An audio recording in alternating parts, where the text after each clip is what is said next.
to 8-week window of time. The potentially bad news is the anticipation is that we will have about 1 million cases a day nationally by that point. That is what the moderate or conservative model right now shows. So that's a heck of a lot of cases. As you can see, right now we're looking at about 200,000 cases a day. So the current moderate model puts us at 5 times that come mid to end of January. So that's what we're looking at. We have the dubious honor of having finally topped the national rate of positivity in the Finger Lakes region.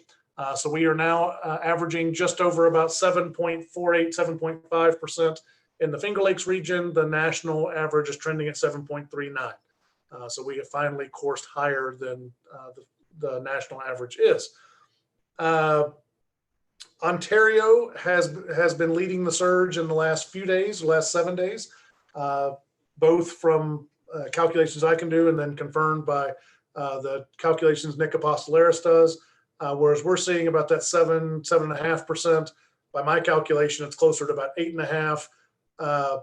The Ontario region is seeing about 13.8% 7-day positivity. So unfortunately, the numbers continue to skew in the wrong direction. The governor has come out and clarified, the orange, yellow, red zones got kind of refocused on hospital capacity. He has now stipulated what that hospital capacity and what the pause point will be. So he's giving all regions 5 days to get their hospital capacity stabilized. At that point, if the hospital capacity is above 90%, then that region will go into a pause, is what he's just announced. So right now, for our region, we're seeing an escalating hospitalization rate, and we are, by my count at least, above the 90% capacity with increasing trends. So I got to imagine if that's his decision by the beginning of next week, we would likely see a pause take effect. He's briefly defined the pause as indoor dining would be allowed, but would have to be less than 25% capacity. Outdoor dining could continue, but they've added a stipulation that to classify as outdoor dining, you have to have at least 2 open walls. So you can't just have, a veranda or something like that you can open up onto. So it has to have at least 2 open walls to be considered outdoor dining. And then indoor gathering places, bars and the like would likely get shut down he didn't really define a period of time that I heard as far as what the duration of the pause would be. But at least insinuated that it would be until hospital capacity came back under control. We also now have the highest percentage of our population hospitalized of any region of New York State. So 0.05% of the Finger Lakes population is currently in the hospital. That leads Western New York, which is at 0.04, and then it courses down from there. Doesn't sound like a lot, but population or hospital beds are generally skewed towards the size of the population. So we're at a higher rate of occupancy than any other region of the state, which is certainly not ideal at this moment. I think that's all I really wanted to pinpoint for this right now. Locally, I think the hospitals are stable. I think everybody is kind of gearing up for what is anticipated to be coming in the coming days and weeks. No new information as far as pauses of elective procedures. All that's being kind of load balanced and distributed across the affiliates as possible. And then every day, the next 24 hours of cases are being viewed to look if there's a high likelihood of inpatient need or staff demands so that they can borrow as much as possible staffing to accommodate the increased number of inpatients that we're incurring. But other than that, there's no new updates as far as new pauses or pauses of procedures within the hospital at this moment. You can see mortalities. The mortalities seem to be either being reported or occurring in kind of fits and spurts. So I think it was last weekend we had 11 mortalities, and then in the last 24 hours we had 7. Yes, this is the cohort of inpatients who are long-term care medically ready that can't be discharged, as Renee pointed out, is a significant concern. I know Highland is leading the pack with, I think it's 62 patients as of today who are awaiting discharge, but there's no facility that can take them at the moment. So obviously that binds up capacity. And when you talk about Highland being a 280 bed facility that's currently or running at about 320, 325 patients, those 60 patients make up a pretty good clip of the population that is occupying a bed at the moment. I think that covers this. The graphics I didn't have time to update today, so nothing new there to see. But we do have the graphic from Nick Apostolaris. Unfortunately, I didn't update that, so it's look last time. So as you can see, Ontario kind of surging ahead. You can also see some of the other regions like Wyoming, having some outbreaks locally. Monroe still kind of at the top of the pack. Erie and Monroe are pretty lockstep with one another right now. Erie is still a little bit worse as far as hospital bed availability, but when you look at percentage of patients hospitalized, we are slightly ahead of Erie County at the moment. I don't know if there's a whole lot else to say. You can see, kind of Livingston surging again. Again, these outbreaks that we're seeing in facilities and the like that are causing some of these rapid surges over the course of a few days. So I think that's all I have to say, kind of State of the Union. Now moving into the testing discussion. I have not heard any more from Rochester Regional, but my understanding is that they are planning to move forward with ambulatory testing, likely being reflexed unless there's available capacity that day, but most likely being reflexed to Quest. U of R has been working on trying to improve their turnaround time. They're still working on a prioritized schedule, inpatients being the highest priority, asymptomatic testing obviously being the lowest priority. So the turnaround time right now is still estimated at about 3 days, but it could be running longer in the ambulatory setting. And you guys obviously would know that better than I do. The last couple of days, the testing volume has been a little bit more stable. At the end of last week, we were seeing a pretty good surge of testing requirement. So I think the turnaround time has been stable for the last couple of days. The big news, and I am sorry to report, we heard late yesterday from Roche that they are not going to be able to provide us with the Liat machines as hoped. As they kind of discussed, or at least what they've indicated, they received some mandate. They did not tell me who the mandate came from, but they have to divert all of their testing platforms to hospitals and therefore cannot supply to us. There is a potential that we may be able to purchase through a purchase plan with U of R hospitals. So the U of R would purchase as part of their grant agreement, and then we, AHP, would purchase from them and distribute. I don't want to make promises I can't deliver on. I really thought we were going to get at least 10 machines up until roughly about 5 o'clock yesterday. And then that kind of pulled the rug out from under us, unfortunately. So everyone, I know several folks have emailed me. A couple folks have reached out just in the last 24 hours saying that they would like to be included. My hopes and dreams of what that was going to look like and the potential to possibly be able to put machines into practices by the end of the year or beginning of 2021 now is looking like it's going to be a little bit of a harder process. That being said, we're not giving up. I will start the process of working to see if we can engage a purchase through U of R, but the anticipation is that probably won't happen by the end of the year just because of the bureaucracy and having to work through the process of getting that approved and ordered and in place and transitioned back. So still working on it. I know it's a critical need. Even the U of R leadership was actually somewhat eager because, the anticipation was if we could put 10 machines in the community and that could constitute maybe 350 incremental tests a day, that could unload 10 to 15% of the volume that U of R Labs is constantly seeing. And that would have been a big help. But unfortunately, kind of knocked the wind out of us when we heard yesterday we were not going to be able to get access to those machines by year's end. So more to come. We'll keep you updated. I don't have a solution in the short term. I know many of you have been trying to continue to work on your own with Cepheid or even Liat. I think the Liat availability to practices is going to be delayed even longer, it seems, because of this new mandate. The Cepheid availability, I know that the demand is still pretty high.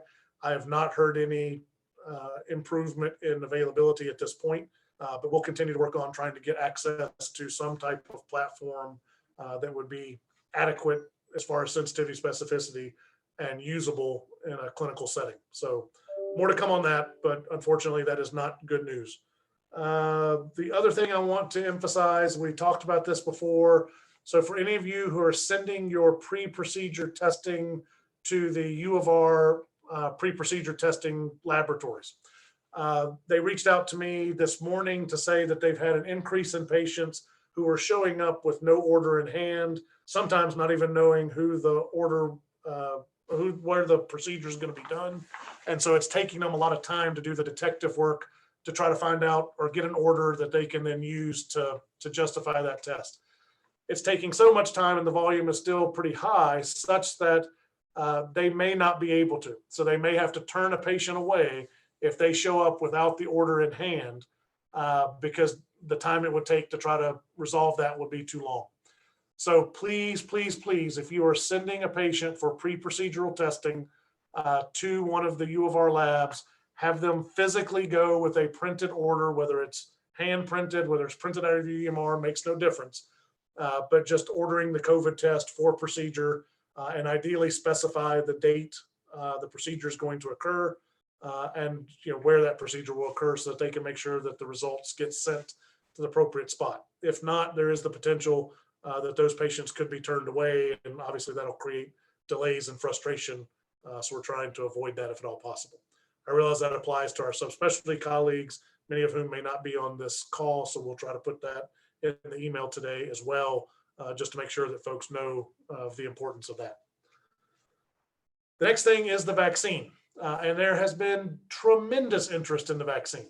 And as you will be mostly surprised to hear, we are not the epicenter. They are not clearing all this through us, which is somewhat irritating, I must say. But nonetheless, that's where we stand in the world. So I know a lot of folks have reached out saying, can you help us get vaccine? Can you tell us, when we'll be able to get it, how we could get access? Other than signing up through the website, there's really nothing that at this point we can provide that will accelerate your path or, help in any way. So as much as humanly possible, we're going to be telling you here as soon as we know something. So you'll hear it here first, I guess is the easy answer to the question.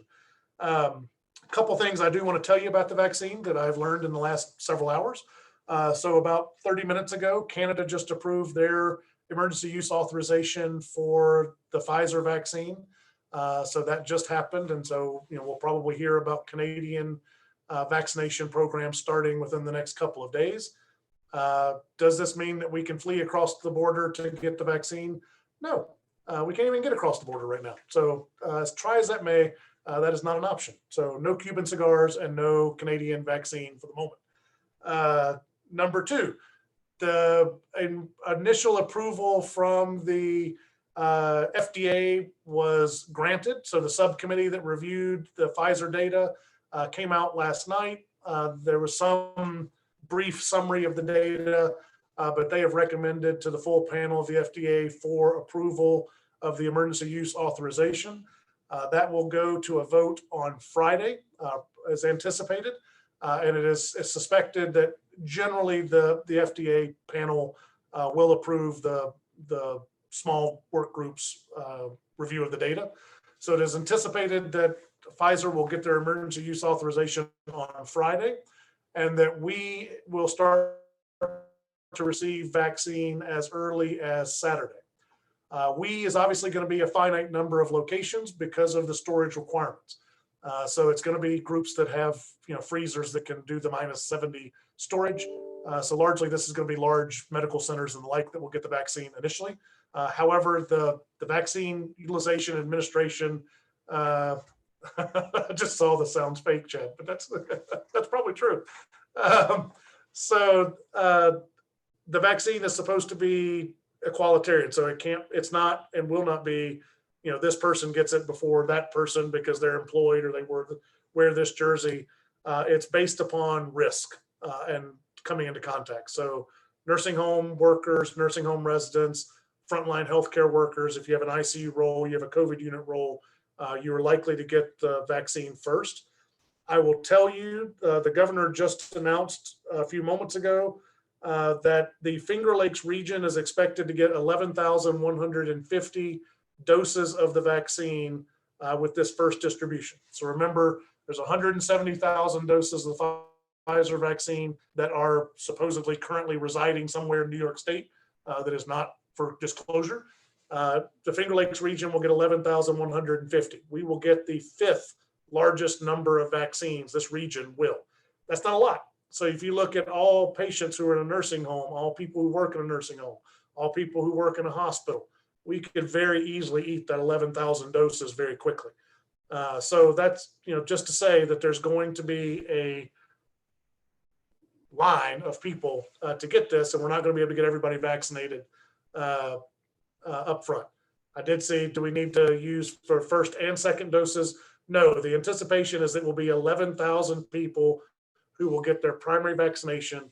And the promise has been that there will be enough vaccine that when they need their second dose in 21 days, that the second dose will be delivered just in time. Now, anybody who's following the vaccine saga knows that the United States did not take the opportunity to order the excess doses from Pfizer, the extra 100 million doses that were offered by Pfizer earlier in the year. We're already in the political discussion of we were trying to have a balanced portfolio. We didn't want to put all our eggs in one basket. It is still unclear as to whether the president's executive order that mandates the America First policy for vaccination, which is what it's being called, whether that will trump the previous orders. And I don't mean Trump in a pronoun type of way, actually mean it in a verbiage kind of way. So it is unclear as to whether Pfizer would have to adhere. Exactly, that may be pun intended. I didn't even mean that, but that was pretty good. Look at me, I'm a comedian. So it is unclear as to whether that executive order will have any teeth to redirect already committed vaccine that other nations have ordered.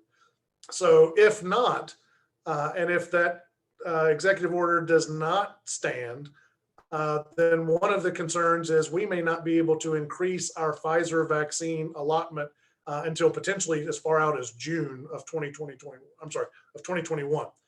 And that would be a big situation. So don't know the specifics on that yet. Obviously, there's going to be a lot of legal challenges and discussion here in the next few days as to what that means. There is I believe we did pre-purchase something on the order of 100 million doses of the Pfizer vaccine, but clearly that would not be enough to cover our entire population. And we don't yet know what the efficacy of the Johnson & Johnson and what the average efficacy of the AstraZeneca vaccine, or when they will potentially get EUA, would be. So right now it's Moderna and Pfizer, both of whom have had to downshift their anticipated delivery volumes based on production. So the vaccination process may be a little bit slower, but certainly if the executive order has teeth, then there may be more than ample vaccine to get the United States population vaccinated on a much more aggressive schedule. So a lot hangs in the balance of what happens with that in the next few days. That's really all I have on my agenda. So LJ or Renee, anything that you guys wanted to add while I read through the comment section?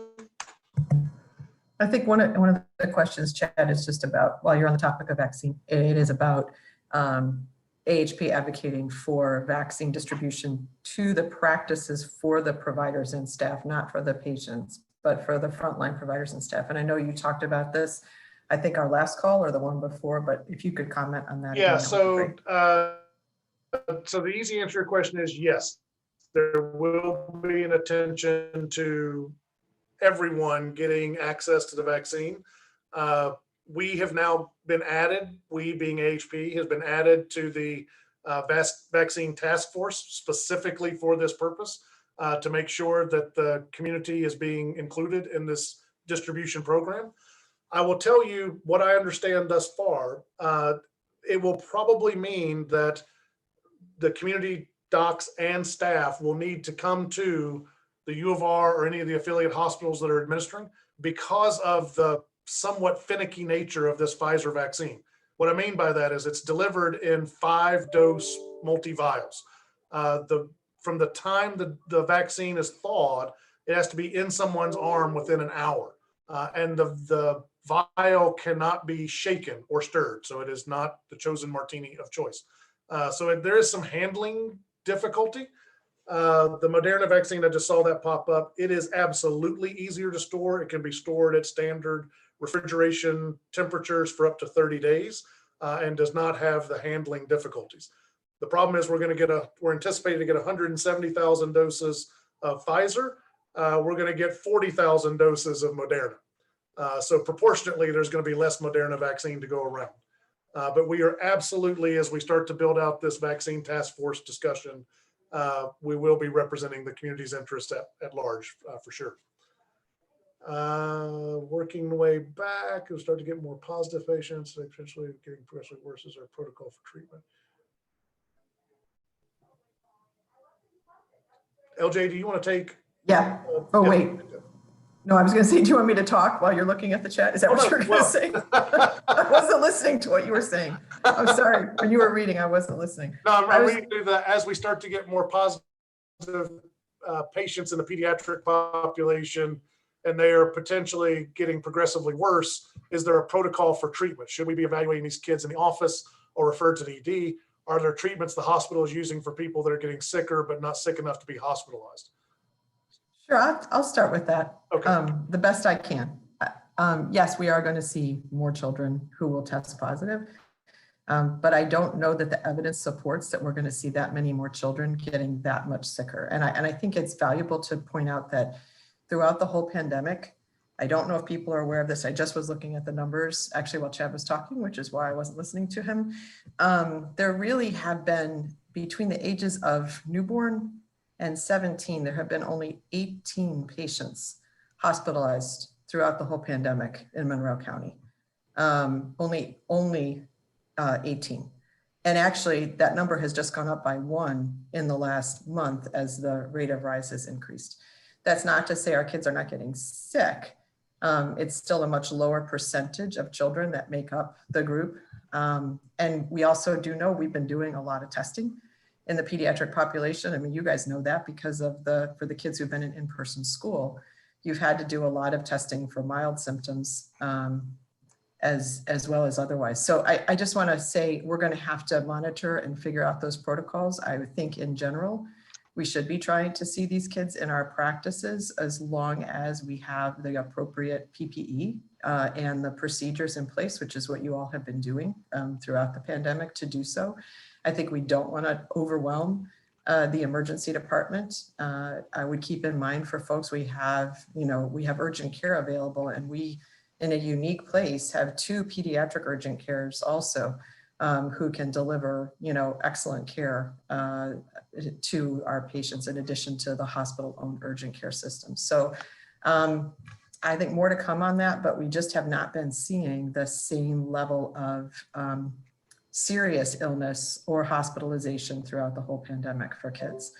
And I think that leads into what I was going to do, Chad, was just give an update and show the algorithm for the return to play piece, which I think is causing some concern for folks about having to evaluate children who have been positive, had a positive COVID test. So I talked about this at our last call. But it helps when you can put a graphic with it, obviously. So I'm showing you the graphic. Some of you have seen this already because we shared it out last night as part of a summary from the PCP advisory group meeting. But we will be sending this out today in the COVID mailing. So in essence, the new guidance put out by the American Academy of Pediatrics specified that really children who have tested positive for COVID-19 should have a pre-participation type of assessment that's specific to cardiac symptoms. And they did not specify an age range, unlike the American College of Cardiology. All of these things are, sort of evidence informed by what we're seeing in populations across our country, as well as what's being seen in other countries.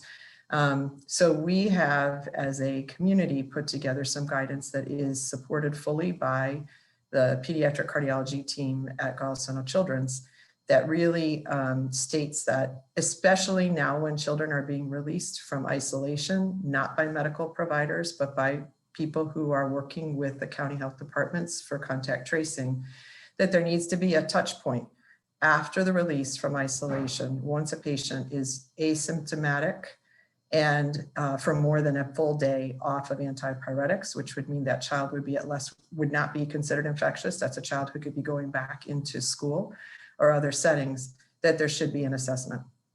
So if you look at the left-hand column here, for children who have been asymptomatic or have had mild symptoms, and mild symptoms are considered less than 4 days of fever, short duration of any symptoms. Then a primary care evaluation is sufficient, and if negative, for any kid who screens negative, it doesn't matter what the symptoms have been or what bucket they're in, it's a gradual return to play. So I recognize this to all of you. For a kindergartner in PE, they're not going to be, making these kids do 100 push-ups. But it's important messaging to families that they need to just gently re-engage in play. But for a child who's involved in PE where there's more rigorous sports, or a child who's playing sports in school, they have to follow a more gradual return to play. That is once that release happens. So that's a really key point. It's in the red box for all of the bottom areas. And what we've done is we have adapted the algorithm recommended, or the return to sports progression, recommended by the AHP, which is referenced here from the British Journal of Sports Medicine. We've removed some of the language around percent of maximum heart rate that would just be confusing to people in general. I don't know if schools will put, or school physicians may put a little more parameters around this in terms of language that's more similar to the concussion protocol and return to play, but this is what we have here. So the key things that I think are making people the most anxious, and I'll just put it right out there. One is, what if parents refuse to have their child evaluated or to come in? What's going to happen for those kids? And when you look at the middle bucket, or the pathway that goes from asymptomatic over to a positive asymptomatic screen, can cardiology actually do this? Will cardiology actually be able to handle this bucket of kids who need more assessment and evaluation? Shouldn't we as primary care providers just order the EKG and the echo and get that done? So we've worked collaboratively with Peds Cardiology to figure this out. And at this point in time, they feel the most efficient thing is for them to set up some COVID clinics, weekly COVID clinics, where they will have people to be able to staff and attend to these referrals. So it'll make a more efficient process for scheduling the EKG and echo and include the cardiology assessment. Again, that bucket of kids, when you think about what we've actually been seeing in terms of illness in children, that's not the biggest bucket. So for this system to work well, it does mean that our PCPs need to be engaged at the beginning, because you're the people who really will be assessing, was it asymptomatic or mild symptoms? Does this child fall into a moderate symptom category? The severe symptoms, I'm not worried about. Those are the rare kids who are getting into the hospital setting. And I have to say also, there have been 0 children in Monroe County and in Golisano Children's Hospital who have been in the ICU related to COVID. So it feels like this would blow my mind. And when you understand the numbers, I think that it is a bit more doable. The thing that would be responsibility on the part of all of our practices and our providers would be, it's going to be really important that we use good clinical judgment. We don't want to be referring kids with costochondritis or with musculoskeletal chest pain, or who are a little tired after COVID, but they actually are not having any fatigue with, that's different in terms of when they exert themselves or not. There is a piece of clinical judgment for our primary care teams that will need to be employed there. I want to show you one more thing really quick. We've also developed a revised pediatric assessment and release for return to play that will be released today. This is something that could be adapted into your EMR template, just the way you've done for the other return to school attestation information. You can see there's demographic information on there, specific information about when their COVID symptoms began, when their COVID positive test was, date of resolution, and then it basically follows the algorithm historic standpoint that would be relevant for a child. This is not a full pre-participation sports release. We're assuming those kids have gotten that before. This is unique to a child who had COVID. So it's chest pain at rest or with exertion, shortness of breath with activity, fatigue with exertion, abnormal heartbeat or palpitations, and syncope or near syncope. And then there is the question of normal cardiovascular exam. So whenever possible, these kids need to be seen.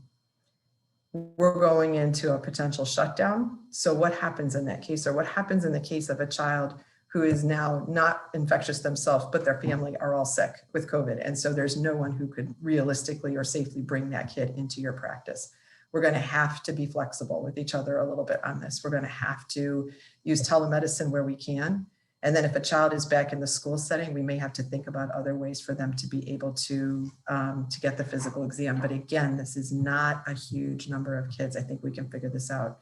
And for the kids who don't have a primary care provider, who don't have insurance, and that's the barrier, we're going to need to be working with the school physicians, nurse practitioners, PAs to figure out how those kids path.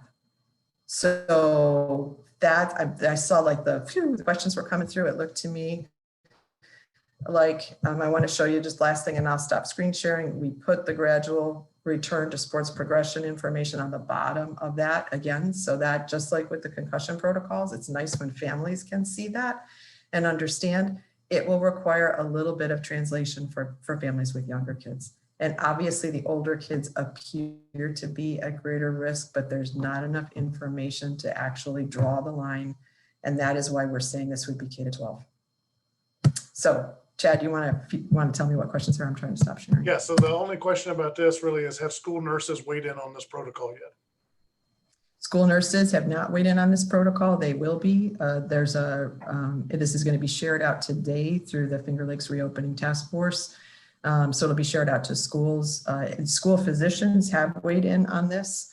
Not all of them, but some of them were represented as part of that work group. I think the goal is not to prohibit kids from participating in PE and sports. The goal is to be safe about it and to make sure that that progression happens gradually. There is another follow-up Finger Lakes task force group meeting between healthcare providers and schools. Again, next Monday, this will definitely be a topic for that. George Porter will be on that call, as well as Brenda Tassini and Dr. Mendoza. So for those of you who have further questions in this or would like to be able to, ask more questions of the specialists, they will be available at that time. And then the other questions actually weren't in relation to this. So one from Steve Cook about the nursing home discussion, how much that's binding up the hospital. Can anybody add nursing home beds? The brief answer is no. So the governor's office and the Department of Health came back and said an entire nursing home facility has to be COVID approved or has to be a COVID facility. You can't just make certain units or certain beds COVID positive zones, if you will. So basically it would require a facility to become just a COVID hot zone. And truthfully, that with the amount of COVID business they've already got and the shortage in beds in general, it would really require a net new creation, and there's just not enough staffing.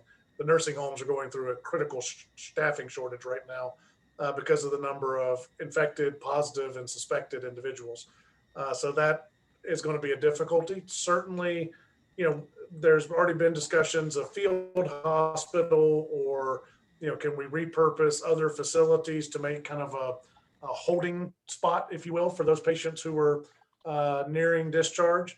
That takes us to a whole nother level of pause, because we would have exceeded capacity if you have to invoke a temporary facility clause. So Obviously, everybody's trying to avoid that if at all possible, but we may be hurtling towards that very quickly. And the governor has said repeatedly that they can stand up a field hospital in no time at all. The concern is the staffing. We're having enough time staffing the healthcare facilities that we've got, much less adding additional facilities to the mix. So all of these things, come with complexity to them, to say the least. There have been a couple other questions. One question that is the first thing that I came to as soon as I heard from Leah. So many of you may have heard the USDA or US saliva COVID test was the #1 highest performing test that they have blessed at this point. So obviously, if we can't have Leah, should we be trying to get the saliva test? One, because it's rapid results, and two, because it's now been given the stamp of approval as being the greatest thing ever in the history of mankind. That has not been well received up until this point. I don't know if that stamp of approval may change people's feelings. It was the first thing that I did because I got the Leah no, followed by the USDA thinks spit is great. So I am hopeful that we'll get some differential feelings about that. But for right now, the answer is no, unfortunately, based on prior history. I think that's, the question, there was a question about availability in the community of azithromycin and prednisone for use in the home. So azithromycin does not have a role. It was not found to be beneficial in COVID. So I would not say that would be useful. Prednisone, my understanding is the stock of available steroids is still reasonable, but there is a lot of fear as there's more people who are being managed at home that we could deplete. So I can only ask that you use it judiciously. But there are no current moratoriums on prescribing of oral steroids in the outpatient setting. I know for a period of time there were a couple of the medications that got put under caution and observation by the state. That is not the case with oral steroids. I know probably circa 3 months ago, they said that there would be that there was more than enough supply chain for oral steroids that they would not perceive that being a problem. Toby, you guys are like on top of this. You don't really need this anymore. We're not doing it. We're canceling all these webinars. You guys know the stuff better than I do. So ivermectin has gotten some resurgence. There was a whole podcast about the benefits and some of the data, and had some pretty heavy hitters, including some prior Surgeon General, if I remember correctly, that were advocating about the potential benefit of ivermectin. The ivermectin got shot down very early in the pandemic as not being a reasonable intervention, but I was impressed with the astuteness of the group and the evidence that they presented. So it does not have a current role in inpatient utilization and the like, but I will definitely reach out more with something on my list. I just haven't done it yet to see if folks are considering ivermectin. I would not go running to your veterinary office to steal it away from your veterinary friends at the moment, but we might get there. We'll see how things go. Vitamin D, vitamin C, zinc. So vitamin D is an interesting one. I will readily admit, very loose data, have both been taking and recommending vitamin D from the beginning. There was a study last week, I think it was University of Michigan, that did a retrospective analysis of patients who were admitted to the hospital and the ICU. They found those with severe manifestations of COVID, almost 94% were found to be vitamin D deficient, versus those that were not found to be vitamin D deficient, less than 30% got admitted, that had COVID, got admitted to the hospital, got admitted to the ICU. So whether that's correlation or causation, I cannot tell you. There have been some impassioned arguments that vitamin D has a beneficial role in COVID transmission, but it hasn't killed many people. So I think taking it in standard supplement doses probably isn't horrible. I will tell you, it is somewhat short to come by these days. So if you go to your local Walmart, you probably will have trouble finding vitamin D. For those who want the inside scoop, It's available at Costco in grand supply. So don't go stealing my vitamin D. I've got enough to last me a couple months on this call knows. NIH treatment guide. Thank you, Steve. That's wonderful. So the guidelines from the NIH link is there. Best zinc dose. Yeah, that's a good question. I have seen a myriad of doses ranging anywhere from as little as 6 upwards of 100, 200 milligrams. I don't know the answer to that, unfortunately. And I don't know if there is really an answer to that. But everybody that tests zinc seems to have some professed value to it. But I, again, don't think it kills you. Don't know that there is a confirmed good dose. Did you guys see the question about the cutoff age for the cardiology referrals? I did see that. And I think what that means, if the person asks the question wants to clarify, I think they're saying how old will pediatric cardiology accept patients, because they used to have a cutoff of, 18, they were sent off, and sometimes even younger than 18 sent off to adult cardiology. I will clarify that. But the guidelines, I mean, Chad, you can comment on this. The guidelines actually are pretty seamless in terms of what's recommended for college students and adults, right? Yeah. And I would actually say, and again, I definitely think we should verify with pediatrics, but just knowing that their access is a little tighter than adult cardiology, I would say 18, you're going to get a hell of a lot faster turnaround time in adult cardiology. So just to maintain the access, I would say send to adult would be my personal vote. Yeah, and we can, we can make sure that the that PEDS shares also with adult cardiology, the algorithm that we're using. But again, it is the same form of algorithm that's being used for the adult population. So I agree with you, Chad. It's the older kids send to adult cardiology, I think. But I will confirm with PEDS cardiology what their upper limit is. Perfect. Last bit of discussion. So the next 2 PPE distribution possible dates will occur on or around major holidays. So we could potentially do December 23rd, but there are a paucity of people in AHP verse. So the discussion is, do we go to December 30th or do we go to January 6th? We obviously don't want to leave people without access to the critical resources they need. But I also realize that people may be taking some time off as much as possible, or may not necessarily be able to make one or both of those dates. So I would say right now we'd be talking December 30th versus January 6th as far as opportunity. Do people feel strongly one way or the other?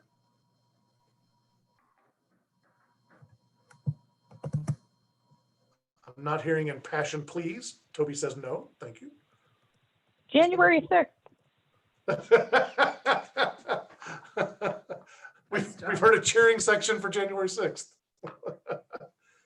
All right, so let's do this to make it easy. I realize we're running episode February 29th. Oh, that looks good. Wow, we can stretch this out for a long time. There's a lot of December 23rds coming through, Chad, too. Yeah, we got 2 December 23rds. We got a couple of any nopes. 23rd is really not an option. I mean, It's I really think the the option 30th. is between the 30th or the 6th. Right. We cannot do the 23rd. Yeah. All right, so feel free to, I mean, I realize we're sitting here kind of staring at people waiting for them to text or chat. So 23rd, we're going to say can't do because we just won't have enough critical resources here from AHP to get the bodies to be able to distribute. And I'm also worried about being able to get the stuff from the supply chain folks that week. So 30th versus the 6th, let us know. Thanks for an option that isn't Chad. I said the 23rd wasn't an option. I said that wasn't. I said we don't have enough people in HP verse. So the 30th or the 6th, those are the choices on the table. So let us know if you have a strong feeling. If not, we'll see what we can marshal as far as resources, and we'll send out an announcement later today.